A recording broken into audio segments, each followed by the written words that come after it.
అందరికీ. Last week నేను చెన్నై కెఫేకి వెళ్ళాను. లోపల చాలా రష్ ఉంది. అనుకునే లోపు నా కన్ను లైవ్ దోస అండ్ ఆపం కార్నర్ మీద పడింది. ఇంకెందుకు ఆలస్యం, ప్లేట్ తీసుకుని రెడీ అయిపోయాను. లైవ్ ఆపం తీసుకున్నాను అండ్ కోకోనట్ మిల్క్తో తింటుంటే హెవెన్ అనే చెప్పాలి. నాకు చెన్నైలో తినే మెమరీస్ గుర్తొచ్చాయన్నమాట. అంత బాగుంది. ఆ కోకోనట్ మిల్క్ని లిటరల్గా నేను తాగేశానంటే నమ్ముతారా మీరు? అంత బాగుంది. అదే అయిపోయాక లైవ్ దోస ఉండగా ఎందుకు వదిలేస్తాం, మసాలా దోస వేపించుకున్నాను. వేడివేడి దోస అండ్ బోండా చూసారా పొగలొస్తున్నాయి. ఆ చట్నీతో అట్లా తింటుంటే చాలా బాగా అనిపించింది. లోపల మసాలా కూడా చాలా ఫ్రెష్గా, చాలా సాఫ్ట్గా, మెల్టింగ్లా అనిపించింది నాకు.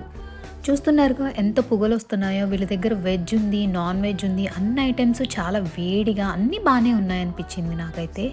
నేనైతే వెజ్, నాన్ వెజ్ రెండు అన్నీ ట్రై చేశాను. నాకు ఏది డిసప్పాయింట్మెంట్ అయితే అనిపించలేదు. అన్నీ బాగా నచ్చినాయి. అండ్ ఈ చికెన్ పకోడా అయితే చాలా క్రిస్పీగా మంచిగా అనిపించింది. తందూరి అయితే నాకు బాగా నచ్చింది.